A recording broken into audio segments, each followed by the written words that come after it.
Josue 3. Sayo sa sunod nga adlaw, mibangon si Josue.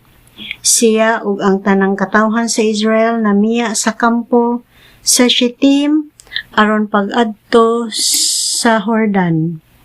Nagkampo sila didto sa wala pa manabok. Human sa tulo ka adlaw, gisuroy sa mga pangulo ang kampo o gisultihan ang mga tawo. Inikakita ninyo sa mga pari nga nagyayong sa sulunan sa kasabutan sa Ginoo nga inyong Dios, pamutos kamo og sunod kanila.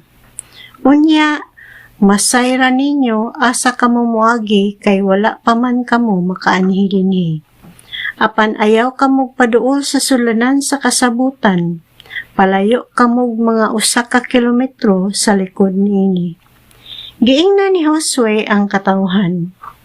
Himo ang putli ang inyong kaugalingon tungod kay ugma ang Ginoo, maghimog katingalahang mga butang sa taliwala ninyo. Unya miingon si Josue sa mga pari, dad-a ang sulunan sa kasabutan o pag-una sa katawhan, o gituman nila ang giingon niya. Unya ang Ginoo miingon kang Josue, tungod sa buhaton ko karong adlaw ang tanang katawhan sa Israel, magpasidungog kanimo ug masayod sila nga ang nag-uban ako kanimo sama nga nag-uban ako kang Moises. Sugua ang mga pari nga nagyayong sa sulunan sa kasabutan nga muhunong sila inigtunog nila sa tubig sa suba. Unya si Josue miingon sa katawhan, dali kamo ngari og pamati sa gisulti sa Ginoo nga inyong Dios. Karong adlaw mahibaluan ninyo nga ang buhing Dios nag-uban kaninyo.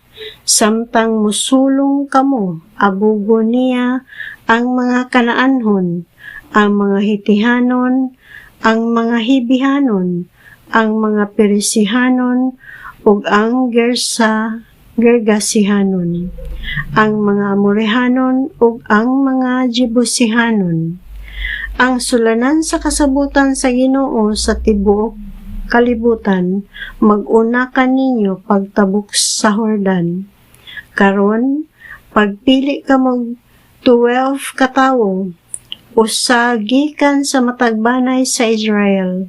Sa diha nga mutunog na sa tubig ang mga pari nga nagyayong sa sulanan sa kasabutan sa Ginoo, muhunong pagbaha ang suba sa Jordan, ug ang tubig nga gikan sa ibabaw mupundo sa usa ka dapit. Ting-ani kadto ug ting-baha sa suba. Namiya ang katawhan sa kampo aron pagtabok sa Jordan. Nag-una ang mga pari nga nagyayong sa sulanan sa kasabutan. Pag-abot nila sa daplin sa Jordan ug sa pagtunog nila sa tubig, mihunong pagbaha ang suba ug mipundo ang tubig sa ibabaw didto sa Adam, ang siyudad dool sa Jaretan. Ang pagbaha sa tubig ngadto sa patayng dagat nahunong sa hingpit ug mitabok ang katawhan ngadto sa Jericho. Samtang naglakaw sila sa namala nga yuta, ang mga pari nga nagyayong sa sulanan sa kasabutan sa Ginoo nagtindog sa malang yuta taliwala sa Jordan, hangtod nakatabok ang tanang katawhan.